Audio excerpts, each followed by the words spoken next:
So what are we getting into? Mailbag. Letters? Yeah. Yes. So the first one's from Daniel Latar, and the subject is casual fans. Hey guys, thanks again for responding to my mailbag question the past couple weeks. I think you guys can see my point of view, and we have reached some common ground which I always like. So I've always been more of a casual fan of wrestling my whole life. I've never gotten too involved to be one of these Marks fans today. I prefer the suspense of disbelief when I watch. I'm not getting enough of that today. There's only one or two good angles going on at a time in any given show to stay tuned, and it isn't must-see TV at all anymore. It's almost like the hardcore fans have taken over every show, and live events the casuals aren't even welcome anymore or want to go because the fans are not welcoming the casuals as well.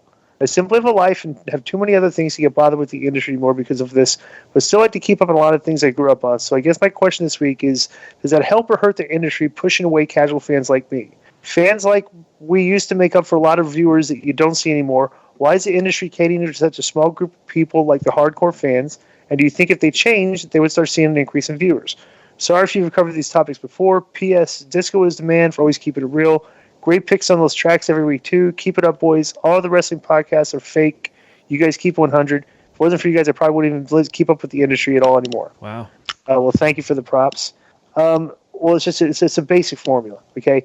They're catering to these fans because we're in the age of likes. And if people like your product, and these are the people that like your product, you're going to cater to them. But you definitely do have to, this fan base does push away regular fans that like to cheer for the baby faces and boo the heels. Want to cheer for the babyface comeback and stuff. And it's like now it's like the Marks aren't cheering for stuff like that in the matches anymore. And I think the problem is the wrestlers don't work that way. They don't work babyface heel. And the problem that I also think is the reason they're catering to those fans is because those are the only fans left. Right. But they need to get outside of that fan base because that fan base is already there. Yeah. And they're gonna consume what we have already. So why are you trying to keep them happy? You need to bring other people in. Bring people in while keeping your core happy. But it seems they only care about the core. Like later on, I'm going to talk to I saw SmackDown, which usually is the better show of the two, and it wasn't that good, And they do a lot of shit that's just catering to that hardcore fan base, But good question, and you're correct. I do think that they're catering to the hardcores, and they're disenfranchising or forgetting about the casuals. One thing I wanted to add to that is, Conan, you've said before that a lot of it's about monetizing what might be a smaller fan base, but that spends the most, right? But the reason I bring that up is because there's a news story now about how Meltzer has reported that this year's AEW Double or Nothing in Vegas wasn't a sellout as quickly as it was last year. It only sold 8,000 or 9,000 tickets.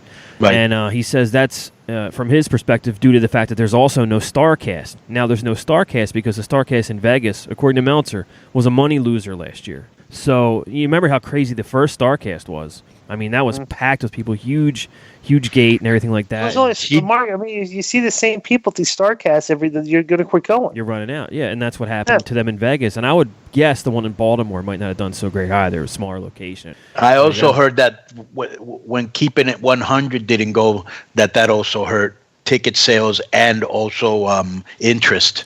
Did you hear about that, Di? Yes, I heard that. Yeah.